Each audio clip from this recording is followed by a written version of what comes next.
सावधान रहिए। सबसे पहले बच्चे जब आज्ञा का उल्लंघन करते तो माँ बाप की आज्ञा को तोड़ते हैं, और माँ बाप सोचते चलो कोई बात नहीं, धीरज धरते हैं, माँ बाप डांटते नहीं उनको, माँ बाप कुछ बोलते नहीं उनको। अभी कुछ दिन पहले एक पति पत्नी चर्च में आए, बड़ा झगड़ा उनका। बैठ के जब उनके साथ बातचीत किया तो पता लगा बच्चे के ऊपर झगड़ा उनका।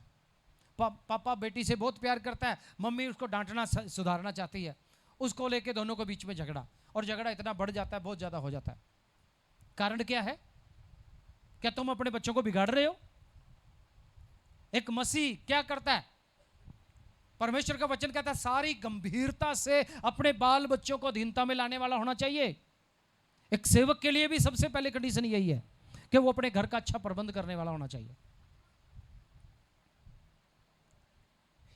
आजकल पादरियों के बच्चे, विश्वासियों के बच्चे उनके काबू से बाहर हैं। क्यों काबू से बाहर हैं? किसकी गलती है? अपने बच्चों को लेके कुछ समय एंजॉय करने के लिए। ऐसा नहीं है कि उनके पास पैसा ज़्यादा है या जिनके पास पैसा कम है वो ना जाए, ऐसा नहीं है। वो इसलिए ज़रूरी है ताकि आप सारे काम से फ्री होके एक दिन अपने बच्चों के साथ बिता सको। एक दिन आप अपने बच्चों के साथ बिता सको। आज कैसा हालात है? पति पत्नी की आपस में नहीं बनती, पति पत्नी की नहीं बनती तो दुआ में भी नहीं बैठते। पति कहता तू अपने आप ही दुआ कर ले, मैंने नहीं दुआ करनी। पत्नी बच्चों को लेके बैठती है, बच्चे कहते हैं हम भी नहीं करते तेरे साथ दुआ, तू आप ही कर ले, हमने तो कर ली अपनी दुआ। क्यों? एकता ही नहीं है, मेल मिलाप ही नहीं है परिवार में। बड़ा दिक्कत है इस मामलों को लेके। सावधान रहिए, आपका परिवार में शैतान घुस चुका है। अगर ऐसा चल रहा है तो पहली बात तो पति पत्नी की नहीं बनती। आज बहुत सारे ऐसे लोग हैं पति पत्नी की बनती ही नहीं है, बाइबल से बाहर होके घूम रहे हैं। ना तो पत्नी अधीनता में रहती है, ना पति अधीनता में रखना चाहता है। उसके बाद रिलेशन खत्म हो जाते हैं, धीरे धीरे रिश्ते खत्म होते हैं। जब रिश्ते खत्म होते हैं तो बच्चों के साथ भी समय नहीं बिता पाते। इसलिए बच्चे क्या करते हैं? स्कूल में जाने वालों को दोस्त बना लेते हैं, घर से बाहर जो मिलते हैं उनको दोस्त बना लेते हैं। और कुछ बच्चों की तो जिंदगियां खराब हो जाती है, नशे में चले जाते हैं। कुछ बच्चे गलत संगति में चले जाते हैं, घर से भाग जाते हैं। कुछ लड़के लड़कियां गलत फैसला ले लेते हैं जिंदगी में। क्यों? क्योंकि अवेयर नहीं है, आपस में बनती नहीं है। पति पत्नी की नहीं बनती, बस टाइम पास करने के लिए पत्नी कई बार बोलती है बस मुझे पता नहीं था तेरे साथ शादी करके मैं इतना परेशान हो जाऊंगी, मुझे पता नहीं था तेरे साथ शादी करके मैं इतना तंग हो जाऊंगी। फिर बच्चे भी सुनते हैं अच्छा इसके साथ शादी करके तंग होगी, इसका मतलब पापा में प्रॉब्लम है।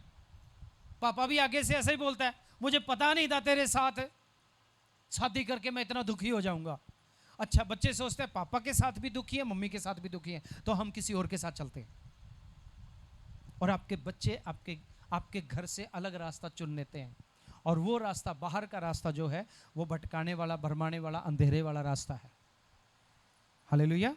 इसलिए सावधान रहिए, अपने बच्चों को अपने साथ बिठाइए, संगति में रखिए, उनको परमेश्वर के वचन में रखिए, उनका पालन पोषण परमेश्वर के वचन के अनुसार कीजिए। जब छोटे बच्चे हैं उनको दुआ करना सिखाइए, प्रार्थना करना सिखाइए। जब आप उनको दुआ करना सिखाएंगे, आपके बच्चे खुदा के काम को देखेंगे, उनकी जुबान से प्रभु का नाम होगा, प्रभु की महिमा करेंगे, उनके दिल में प्रभु के लिए आदर होगा, अपने जीवन में पहला स्थान परमेश्वर को देंगे। अगर आप ऐसा नहीं करेंगे तो फिर गड़बड़ हो जाएगी, वो पहला स्थान किसी और को दे देंगे। एक बार दो शरारती बच्चे थे और घर वाले बड़े दुखी थे उनसे, बहुत दुखी थे। घर में जो कुछ भी होता था उन बच्चों की पिटाई होती थी, दोनों बच्चों की। घर में दूसरे लोग भी कुछ गलती कर देते थे, पिटाई बच्चों की होती थी। और बच्चे ऐसे हालत में बिगड़ गए, उनको एक पास्टर जी के पास लेकर आए। पास्टर जी के पास लेकर आए, कुछ भी चीज, कुछ भी गड़बड़ होती घर में तो उन बच्चों का नाम रखते, इन्होंने किया, इन्होंने किया, इन्होंने किया। पादरी साहब के पास लेकर आए। पादरी साहब बेचारे खुद ही अपने बच्चों से परेशान थे, तो पहले छोटे बच्चे को भेजा अंदर। पास्टर जी ने बुलाया पास्टर के ऑफिस में। पास्टर ने पूछा तुम्हें मालूम है परमेश्वर कहाँ है? तो बच्चे ने इधर उधर करके देखा, कुछ नहीं बोला। फिर बोला तुम्हें मालूम है परमेश्वर कहाँ है? तो बच्चे ने फिर इधर उधर देखा, मेज के नीचे देखा, कुर्सी के नीचे देखा, कुछ नहीं बोला। तीसरी बार फिर पास्टर ने गुस्सा होकर बोला, तुम्हें मालूम है परमेश्वर कहां है? वो इधर उधर देख के भाग गया, छोटे बड़े भाई के पास गया, कहता भाग ले यहां से, यहां भी पिटेंगे। तो बड़े भाई ने पूछा क्यों पिटेंगे? कहता यहां से परमेश्वर गायब है। पादरी साहब मुझे पूछ रहे हैं परमेश्वर कहां, बता कहां है, बता कहां है, अगर रुके तो हमारा नाम आएगा, हम पिटेंगे। हाँ, कई बार हम अपने बच्चों के दिमाग में ऐसी ऐसी चीजें डाल देते हैं, तो बच्चे को कुछ भी बात बताएंगे ना, वो दूसरे कोई भी आके उनको ज्ञान की बात बताएगा, उनको ये लगेगा मैं पिटूंगा, अभी मुझे डांटेंगे। फिर बड़े को भेजा, बड़े से भी परमेश्वर, उसने प्रभु के दास ने ऐसे पूछा परमेश्वर कहां है? तो उसने बोला जी ना तो मुझे पता ना मेरे भाई को पता, हम तो आज ही आए हैं यहाँ पे। कभी कभी माँ बाप बच्चों के ऊपर इतना प्रेशर डालते हैं, उनके माइंड को ब्लॉक कर देते हैं, गलती कुछ भी होती है बच्चे डरे रहते हैं, बच्चे डरे रहते हैं। बड़ा मुश्किल हो जाता है ऐसे हालात में अपने बच्चों को संभालना। आपके बच्चे मानसिक रोगी हो जाएंगे, मानसिक तनाव हो जाएगा, डिप्रेशन में चले जाएंगे आपके बच्चे। और अगर आपके बच्चे डिप्रेशन में चले गए तो आप भी डिप्रेशन में चले जाएंगे, आपकी ज़िंदगी खराब हो जाएगी। इसलिए अपने बच्चों के साथ कोऑपरेट करें, अपने बच्चों के साथ सही समय बिताएं, अवेयर रहें, सावधान रहें कि आपके बच्चे क्या खा रहे हैं, क्या पी रहे हैं, कैसी उनकी आदतें बन रही हैं। उनको परमेश्वर के वचन के अनुसार जीना सिखाएं, परमेश्वर के वचन के अनुसार उनको ढलना सिखाएं। हालेलुया। दूसरी बाउंड्री, ए से अवेयर, बी से बाउंड्री, दायरा बना के रखें।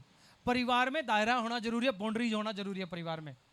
आपको मालूम है मैं यूपी के कई जगह पुराने शहरों में मुझे जाने का, प्रार्थना करने का मौका मिला, तो मैंने क्या देखा, गली जब जाते हैं ना, गली में जैसे चबूतरा बनाते हैं घर के आगे, उस चबूतरे के ऊपर ऐसे लकड़ी से ग्रिल बनाई जाती है, और उस ग्रिल में जो दरवाजा होता है, दरवाजे के ऊपर भी एक ऐसे फाटक लगाई जाती है। मालूम है वो किस लिए थी? ताकि आपके बच्चे खेलते खेलते गली में ना चले जाएं, ताकि आपके बच्चे खेलते खेलते गली में ना चले जाएं। एक बाड़ा लगाया जाता है, एक बाउंड्री लगाई जाती है, एक दायरा बनाया जाता है ना। आप अपने बच्चों से बड़ा प्यार करते हो, सब कुछ करते हो, लेकिन एक दायरा बनाना जरूरी है आपके बच्चों के लिए। उनके खर्चे का दायरा बनाना। आप ज़्यादा पैसा उनको दोगे तो उनको वो आवारागर्दी में उसको उड़ाएंगे, दोस्तों के साथ उड़ाएंगे उस पैसे को, सेविंग नहीं करेंगे। आपको उनको कितना देना है, कितनी आदतें उनकी आपने बनानी है, कितनी छुटवानी है, ये सब दायरा आपको बनाना पड़ेगा। बाउंड्री जरूरी है फैमिली में। आपके बच्चे कितने समय में खेलते हैं, कितने समय प्रार्थना करते हैं, कितने समय पढ़ते हैं, ये आपको निर्धारित करना पड़ेगा आपके लिए घर का टाइम टेबल। कई माँ बाप दिन रात मेहनत करते हैं, बच्चों को घर में छोड़ के चले जाते हैं, दिन रात मेहनत करते, इधर जाते उधर जाते, सारा दिन मेहनत करते हैं, शाम को आके देखते हैं बच्चे झगड़ा करके आपस में सामान तोड़ देते हैं। कुछ घरों में तो इतनी जिद्दी बच्चे होते हैं, घर की कीमती सामान को तोड़ देते हैं। कोई दायरा नहीं है, किसी प्रकार की कोई बाउंड्री नहीं है। अगर आपके परिवार में बाउंड्री नहीं है, सुनिएगा, इधर इधर है वचन, इधर है। अगर आपके परिवार में बाउंड्री नहीं है, रिश्तों की भी बाउंड्री हो सकती है। छोटे बड़े का आदर करने वाले बच्चे भी होने चाहिए। घर में कोई आ गया, मेहमान आ गया, उसको नमस्कार करने वाले भी होनी चाहिए, है ना।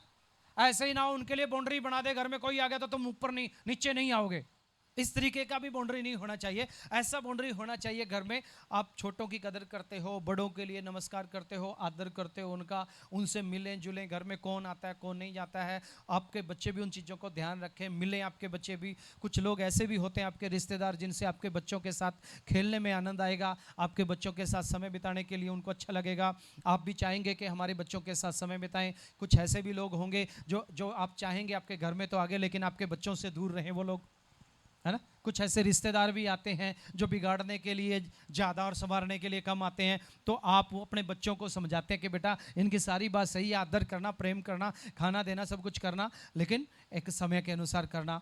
और इससे ज़्यादा नहीं करना। आप अपने बच्चों को संभालते हो, अपने बच्चों को बचा के रखते हो, बाउंड्री बना के रखें। आपके बच्चे कितने बजे शाम को घर में आते हैं, हैं? आपके बच्चे कितने बजे बाहर खेलने के लिए जाते हैं और कितने बजे आते हैं, कहाँ कहाँ आपके बच्चे जाते हैं।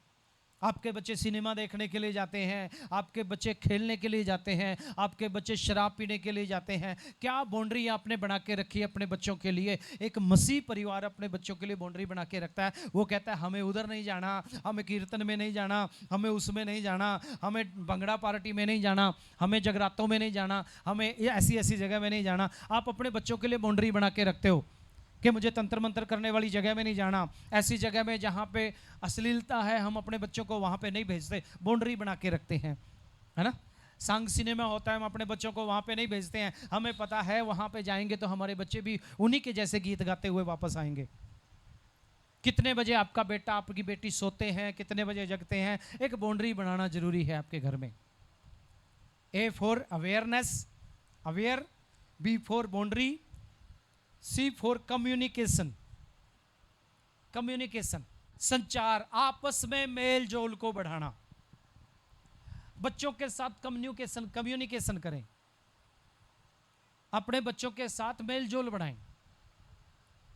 कई बार गुस्से में मां बोलती है मैं तेरा मुंह देखना पसंद नहीं करती, बच्चा कहता है ऐसा क्या मेरे मुंह में, बार बार बार बार अपने बच्चों को ऐसे मैं तेरा मुंह देखना पसंद नहीं करती, मुंह देखना पसंद नहीं करता। बच्चा क्या होता है, मेरे को थोड़ा सा बड़ा होने दे, मैंने तेरे पास रहना ही नहीं है फिर। और फिर वो घर छोड़ के चला जाना स्वाभाविक है, चला जाएगा वो घर छोड़ के। कई बार माँ बाप बच्चे को डिस्करेज करता, तू मर जा, तू मर जा, तेरा बेड़ा गर्क हो जाए। आप अपने बच्चों को खुद ही शराब दे रहे हो। क्या कम्युनिकेशन है आपके अपने बच्चों के साथ? शराब का कम्युनिकेशन है। शराब दे रहे हो आप अपने बच्चों को, क्रश कर रहे हो अपने बच्चों को, क्रश दे रहे हो। आजकल पता नहीं कौन कौन सी गालियां, अभी तो सुने काफी दिन हो गए। हमारे जमाने में तो माँ बोलती थी तेरे को चूल्हे में दे दूं तेरे को। आजकल चूल्हा तो है नहीं, शायद गैस पे जला देने की बात करती होगी। क्या बोलती हैं आजकल की माएँ अपने बच्चों को? कम्युनिकेशन, अपने बच्चों के साथ आप कैसा व्यवहार करते हो, कैसा मेलजोल है आपके बच्चों के साथ। अंग्रेजी में कहावत है कि जब बाप की जुत्ती बेटे के पैर में आने लग जाए तो वो फिर उसका बेटा नहीं, उसका दोस्त है। वो उसका बेटा नहीं है, उसका दोस्त है। जब आपके बच्चे बड़े होते हैं उनको परिवार की जिम्मेदारी समझाइए, उनको जीने के तौर तरीके सिखाइए, उनको सिखाइए कि आपको क्या करना है, कैसे कैसे आपको चलना है, कौन कौन रिश्तेदार हैं आपके, कहाँ कहाँ आना जाना है आपको। अपने दोस्त के जैसे अपने बच्चों के साथ व्यवहार करिए। फिर आपके बच्चे आपके बिजनेस में कंधे से कंधा मिला के खड़े हो जाएंगे, आपके घर में वो जिम्मेदारी समझना शुरू कर देंगे। नहीं तो बहुत सारे लोगों को मैंने देखा है, माँ बाप बोलते हैं अरे हमने तेरे लिए कमाया है, हमने तेरे लिए पढ़ाया है, तेरे को पढ़ा लिखा के इतना बड़ा किया। तो बच्चे बोलते हैं आपने कौन सा एहसान कर दिया मेरे ऊपर। सभी माँ बाप करते हैं, आपने मेरे लिए ये नहीं किया, वो नहीं किया, वो नहीं किया, वो नहीं किया, वो नहीं किया। अगर आप कम्युनिकेशन नहीं बनाते अपने बच्चों के साथ, मेल जोल नहीं बनाते, लगाव नहीं बनाते, उनके साथ बातचीत नहीं करते, उनको नहीं समझते, वो आपको नहीं समझते, तो फिर आखिर में जाके भी वो नहीं समझेंगे कि आप कौन हो और वो कौन है। हालेलुया। इसलिए अपने बच्चों के साथ कम्युनिकेशन, प्रॉपर कम्युनिकेशन बना के रखिए। एक दोस्ती का रिश्ता उनके साथ क्रिएट करिए, एक सहभागी का, साझेदारी का रिश्ता आप अपने बच्चों के साथ बना के रखिए। और जब आप अपने बच्चों के साथ साझेदारी का रिश्ता बनाएंगे तो वो आपके बिजनेस में आपके साथ खड़े हो जाएंगे। फिर आपको बोलेंगे पापा अब आपको ज़्यादा मेहनत करने की ज़रूरत नहीं है, मैं आपके साथ खड़ा हूँ। अगर ऐसा नहीं करेंगे तो वो जवान होंगे, अपना रास्ता अपना लेंगे। फिर आप कहेंगे मैंने तेरे को पढ़ाया लिखाया, इतना बड़ा किया। वो कहेगा मेरी भी तो ज़िंदगी है, मुझे भी तो अपनी ज़िंदगी जीनी है। गलती कहाँ रही? बुढ़ापे में आपको अकेला छोड़ के चले जाएंगे फिर आप रोगे, बच्चों को श्राप दोगे फिर भी बैठ के, मुझे अकेला छोड़ के चली गई, चला गया, ये हो गया, वो हो गया। एक प्रॉपर रिश्ता उनके साथ कायम कीजिए। मसीह परिवार ऐसा होता है, प्रॉपर रिश्ता कायम करता है अपने लोगों के साथ, अपने समाज के साथ, अपनी कम्युनिटी के साथ, अपने चर्च के साथ। रिश्ता कायम करना जरूरी है। रिश्ता कायम नहीं करोगे तो आने वाले समय में आपको तकलीफ उठानी पड़ेगी। फिर बाइबल में ऐसे बहुत सारे उदाहरण हैं। कई बार माँ बाप जो काम करते हैं, बच्चे कहते हैं इस काम में नहीं जाएंगे, या फिर माँ बाप कहते हैं मैं तो इस काम में आ गया, तेरे को इस काम में नहीं भेजूंगा। तू इस काम में मत आना। क्यों भाई, क्या बुरा है काम ये? आप उसकी अच्छाई और बुराई भी अपने बच्चों को समझाएं। फिर बहुत सारे बिजनेसमैनों की भी ये समस्या है। बहुत सारे माँ बाप चाहते हैं मेरे बच्चे मेरे से भी ज़्यादा बढ़कर काम करें, अच्छा काम करें।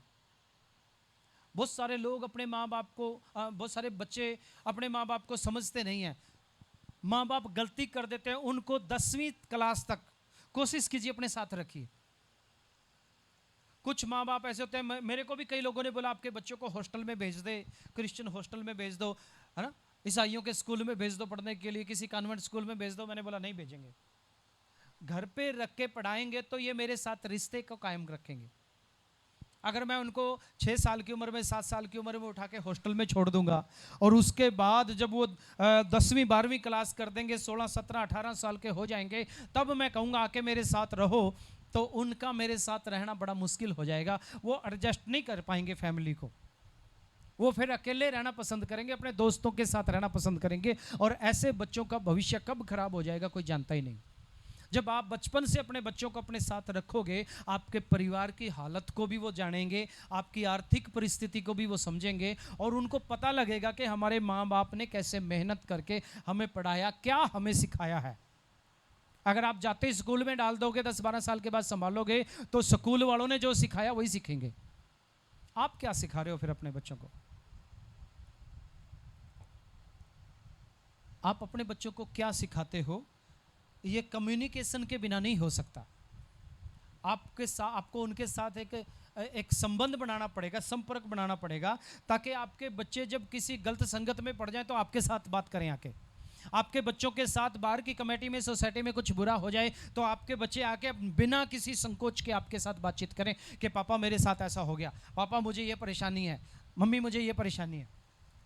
ऐसा रिश्ता अपने बच्चों के साथ कायम कीजिए, तो आपका परिवार आशीषित हो जाएगा। मसीह भी यही चाहता है। और चौथा है D, A for aware, B for, हाँ जी, boundary, C for communication, D for discipline, अनुशासन। आपके परिवार में अनुशासन भी होना जरूरी है। अगर आपका परिवार अनुशासन में नहीं है तो परमेश्वर के साथ आपका कोई रिश्ता नहीं हो सकता, क्योंकि बाइबल का जिसके साथ रिश्ता उसका जीवन अनुशासन में हो जाता है। वो परमेश्वर के वचन से बाहर नहीं जाता। कभी भी गलती से भी अपने बच्चों को परमेश्वर के वचन से बाहर जाने की इजाजत मत दीजिए, कोई समझौता मत करिए। बच्चे जब आपके पढ़ेंगे, कई सारे ऐसे समय आएंगे, उनको चूज करना पड़ेगा, वो चर्च में जाना चाहते हैं या दोस्तों के साथ पिकनिक पे जाना चाहते हैं। हाँ, वो कैंपिंग में जाना चाहते हैं दोस्तों के साथ, या वो परमेश्वर के घर में जाना चाहते हैं। कभी भी समझौता मत कीजिए गलत बातों के साथ, गलत रिश्तों के साथ, गलत कम्युनिटियों के साथ, गलत लोगों के साथ कभी समझौता मत कीजिए। वो जो कुछ उनका होगा वो आपके बच्चों के अंदर आ जाएगा, और अगर वो आपके बच्चों के अंदर आ गया और उसने घर कर लिया, तो फिर आप चाहते हुए भी उन चीज़ों को अपने बच्चों के अंदर से नहीं निकाल पाएंगे। डिसिप्लिन बना के रखिए। आपके बच्चे बिना खाना, बिना प्रार्थना किए तो उनको खाना भी मत दीजिए। अनुशासन बना के रखिए। बिना प्रार्थना किए आपके बच्चे खाना भी ना खाएं। बेशक उनके हाथ पे मारिए और कहिए पहले दुआ करो फिर खाना खाओ। डिसिप्लिन। गलत लोगों के साथ संगति करने की इजाजत कभी मत दीजिए। कुछ माँ बाप कहते हैं चलो बच्चे हैं बाद में समझ जाएंगे। बच्चे हैं भाई, बच्चे हैं, बाद में बड़े हो जाएंगे, और बड़े कभी समझते नहीं हैं, है ना। बड़ों को बड़ा मुश्किल होता है समझाना, छोटे बच्चे आराम से समझ जाते हैं। कभी भी गलत लोगों के साथ संगति करने के लिए मत दीजिए। कई माँ बाप सोचते चलो बच्चे ही हैं कोई बात नहीं, बच्चे ही हैं तभी गड़बड़ है।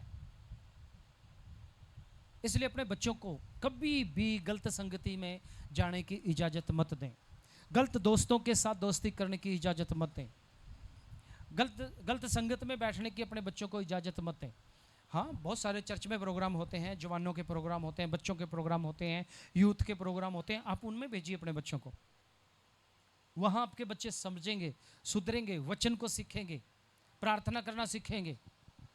अपने बच्चों को क्वायर टीम में शामिल कीजिए, सेवकाई के लिए उनको भेजना शुरू कीजिए साथ में, ताकि खुदा के दासों के साथ रहेंगे, परिवारों के साथ रहेंगे, फैमिलियों के साथ रहेंगे, एक दूसरे को समझेंगे, सीखेंगे, पता लगेगा उनको जिंदगी कैसे जीना है। नहीं तो आपके बच्चे आपके हाथ से निकल जाएंगे, फिर आप चाहते हुए भी उनको समझा नहीं पाएंगे। याद हो गया? ABCD। A फॉर सावधान, अवेयर। B फॉर बाउंड्री रखिए घर में। C फॉर कम्युनिकेशन रखिए अपने बच्चों के साथ। D फॉर डिसिप्लिन में रखिए अपने बच्चों के साथ, अनुशासन में रखिए अपने बच्चों को। छोटा हो या बड़ा हो, जब डांटने का समय तो उनको डांटिए, जब प्यार करने का समय उनको प्यार कीजिए, जब गले लगाने का समय उनको गले लगाजिए, पर डिसिप्लिन में रखिए उनको। सबसे पहला डिसिप्लिन क्लास आपके घर में होता है, मम्मी पापा के सामने होता है। अगर वहां से आप चूक गए तो फिर गड़बड़ हो जाएगा। आइए एक फैमिली के बारे में पढ़ेंगे। मेरे साथ निकालिए प्रेरितों की किताब 18 अध्याय 1 वचन से पढ़ना शुरू करेंगे। यहाँ एक फैमिली के बारे में लिखा है, अक्विला और प्रिस्किला की फैमिली। इसके बाद पौलुस एथेंस को छोड़कर कुरिन्थुस में आया। वहां उसे अक्विला नामक एक यहूदी मिला, जिसका जन्म पुन्तुस में हुआ था। वह अपनी पत्नी प्रिस्किल्ला के साथ इटली से हाल ही में आया था, क्योंकि क्लौदियुस ने सब यहूदियों को रोम से निकल जाने की आज्ञा दी थी। इसीलिए वह उनके यहाँ गया। उसका और उनका एक ही उद्यम था, इसलिए वह उनके साथ रहा और वे काम करने लगे। और उनका उद्यम तंबू बनाने का था। वह हर एक सप्त के दिन आराधनालय में वाद विवाद करके यहूदियों और यूनानियों को भी समझाता था। एक फैमिली के बारे में यहाँ पे लिखा हुआ है, अक्विला और प्रिस्किला। अक्विला एक यहूदी आदमी है और इटली में रहता है। प्रिस्किला एक रोमी लड़की है, रोमन लड़की है। उसके नाम से ही पता लगता है ये रोमन लड़की है। ये दोनों की शादी हो जाती है। हालांकि यहूदियों में कभी भी इंटरकास्ट मैरिज नहीं करते हैं, दूसरी किसी जाति के साथ शादी नहीं करते हैं, लेकिन एक रोमी लड़की से अक्विला ने शादी की। और लोइदिस जो एक राजा था, वहां का शासक था, और उसने लोगों को बोला कि जो यहूदी हैं या जो यीशु मसीह को मानने वाले हैं वो इस नगर को छोड़कर चले जाएं। और एथेंस को चले गए। उसके बाद वो पौलुस भी वहां पे चला गया। और जब पौलुस को पता लगा आराधनालय में, क्योंकि वचन में कहता है कि वो हर सब्त के दिन आराधनालय में जाते थे। एक ऐसा फैमिली जो मसीह फैमिली है, जो यहूदी फैमिली है, उसका काम है चाहे वो विदेश में रहे, प्रदेश में रहे, कहीं भी रहे। जैसे एक मसीह होने के नाते हम जहां मर्जी दुनिया के जिस मर्जी कोने में रहें, जब संडे आता है तो हमारी क्या जिम्मेदारी है, हम अपने परमेश्वर के घर में जाएं। यहूदियों का भी ऐसा सब्त का दिन आ जाता है तो वो सिनागोग में जाते हैं, आराधनालय में जाते हैं। और ये दोनों पति पत्नी भी दूसरे देश में चले गए, इटली से एथेंस में चले गए। और वहां पे जब आराधना का समय होता है, ये दोनों पति पत्नी आराधना करने के लिए जाते हैं। और पौलुस भी इसको वहीं पे मिला। और इनके बारे में, दोनों के बारे में लिखा है, ये परमेश्वर का डर मानने वाले, परमेश्वर का भय मानने वाले परिवार है ये। जब इनको किसी के बारे में पता लगता है कि ये मसीह है तो उनको अपने घर में बुलाते हैं। अपोलुस जब प्रचार करने लगा, पौलुस और अपोलुस दोनों अलग अलग हैं। पौलुस जब प्रचार करने लगा तो पौलुस से मिलकर इनको बड़ी खुशी हुई। एक बार अपोलुस भी इनके पास आया। अपोलुस को जब इन्होंने देखा कि ये प्रचार कर रहा है, ये निडर है और ये डरता नहीं है, खुल के प्रचार करता है, लेकिन उसको आगे के बारे में पता नहीं है। वो सिर्फ यूहन्ना बपतिस्मा देने वाले तक के प्रचार के बारे में जानता है। यीशु मसीह के प्रचार के बारे में उसको ज़्यादा नहीं पता है। बपतिस्मा यीशु पिता पुत्र पवित्र आत्मा के नाम से जो है उसके बारे में नहीं, सिर्फ यूहन्ना बपतिस्मा देने तक सीमित है उसकी शिक्षा। तो अक्विला प्रिस्किला ने उसको अपने घर में बुलाया, उसको समझाया कि भाई सिर्फ इतना ही नहीं है, इसके आगे भी है, इसके आगे भी है जो प्रभु यीशु मसीह ने कहा, तुम पिता पुत्र पवित्र आत्मा के नाम से बपतिस्मा दो, सुसमाचार सुनाओ। ये क्या करते हैं, लोगों की गलतियों को भी सही करता है ये परिवार। और एक बार तो ऐसा समय आया, लोगों ने पकड़ के इनको मारने तक की कोशिश की। पौलुस इनके घर में छुपा हुआ था, इन्होंने पौलुस के लिए अपनी जान तक की बाजी लगा दी। पौलुस कहता है कि अपना सिर मेरे लिए इन्होंने आगे कर दिया, मुझे बचा लिया। ऐसा परिवार जो सुसमाचार सुनाता है, ऐसा परिवार जो परमेश्वर के वचन के अनुसार जीने वाला है, ऐसा परिवार जो परमेश्वर के वचन के अनुसार जिंदगी बिताता है, ऐसा परिवार जो परमेश्वर के वचन को छोड़ किसी दूसरी बातों के साथ कभी समझौता नहीं करता, वो हमेशा परमेश्वर के वचन में जीता है। आपका फैमिली कैसा है? क्या आपके बच्चे कहते हैं मम्मी ऐसे व्यक्ति के साथ हम संगति नहीं करेंगे जो प्रभु को नहीं मानते? या आपके बच्चे आपके कहने से बाहर हैं, आप बोलते हैं प्रार्थना करनी है, वो 8 बजे प्रार्थना का टाइम है, वो 11 बजे आपके घर में आके बैठते हैं, फिर क्या होगा? झगड़ा होगा घर में। नहीं तो वो चुपचाप आएंगे, नहीं तो वो नशा करके आएंगे, नहीं तो वो दोस्तों के साथ पिकनिक पार्टी मना के आएंगे। आपका परिवार का जो संतुलन है वो खराब हो जाएगा, आपके परिवार की मसीहत वो चली जाएगी। आप दुखी होंगे अपने बच्चों के लिए, परेशान होंगे अपने बच्चों के लिए, डिप्रेट होंगे आप, डिप्रेशन हो जाएगा आपको। अगर आप एक मसीह परिवार हैं तो आपकी जिम्मेदारी होती आती है वचन को फॉलो करना से शुरू कीजिए, वचन को अपने बच्चों को सिखाना शुरू कीजिए, वचन के अनुसार अपनी जिंदगी को बनाइए। पहले माँ बाप की जिम्मेदारी है। माँ बाप, फैमिली जो है ना एक ट्रायंगल के जैसे होता है, त्रिकोण होता है ना, त्रिकोण में तीनों भुजा बराबर होती है, छोटी बड़ी भी हो जाती है, लेकिन त्रिकोण होता है तीन कोण वाला। पति पत्नी और फिर परमेश्वर। पति पत्नी आपस में भी समझते हैं और पति पत्नी परमेश्वर को भी समझते हैं। फैमिली अपने आपस में भी समझता है एक दूसरे को, और फैमिली परमेश्वर को भी उतना ही समझता है। एक मसीह फैमिली क्या करती है? परमेश्वर को अपने घर का मुखिया मानती है। एक मसीह परिवार अपने घर का मुखिया अपने परमेश्वर को मानता है। एक मसीह परिवार घर में जो कुछ भी करता है वो पहले दुआ करते हैं, परमेश्वर से पूछते हैं, प्रभु की इच्छा के अनुसार फिर वो करना शुरू करते हैं। वो अपना नुकसान या अपना फायदा नहीं देखते, अपने बच्चों का भला या अपने बच्चों का नुकसान नहीं देखते, वो परमेश्वर की योजना को सबसे पहले देखते हैं कि प्रभु की क्या योजना। वो घर में कोई भी ऐसा काम होने की अनुमति नहीं देते जिससे परमेश्वर के नाम की महिमा ना हो, जिससे लोग मजाक करें। फिर उनके घर में लड़ाई भी नहीं होती, है ना। कई मसीह परिवारों में मैं जाता हूं, पड़ोसी पहले से कह देते हैं आप इनके पास्टर हो जी, इनको थोड़ा सा समझाया भी करो, ये लड़े ना आपस में। क्यों?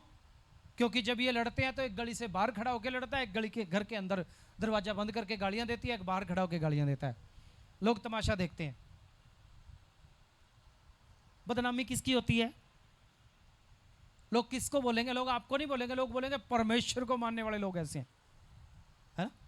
मसीह के नाम को लोग बदनाम करेंगे। आपके परिवार को यदि देख के लोग मसीह के नाम को ऊंचा करते हैं तो आपका परिवार आशीषित है। अब्राहम को परमेश्वर ने कहा था यदि कोई तुझे आशीष देगा तो मैं उसे आशीष दूंगा, और जो कोई तुझे श्राप देगा तो उसे मैं श्राप दूंगा। अगर इब्रानी भाषा में जाके पढ़ते हैं तो इतना ही नहीं लिखा, इब्रानी भाषा में लिखा है यदि कोई तेरे को तुच्छ जानेगा तो मैं उसे श्राप दूंगा। यदि तेरे को कोई तुच्छ जानेगा, तेरे को कहेगा ऐਵੇਂ ही फिरता है, बस ऐसे ही है, फालतू ही है, तो अगर इतना भी कोई बोलेगा तो भी श्रापित हो जाएगा बंदा। और अगर तेरे को कोई आशीष देगा तो मैं उसे आशीष दूंगा, उसे ब्लस करूंगा। अगर कोई तेरे को ये कहेगा ये बंदा बहुत अच्छा है, परमेश्वर कहता है इतना बोलने से उसको भी आशीष मिल जाएगी।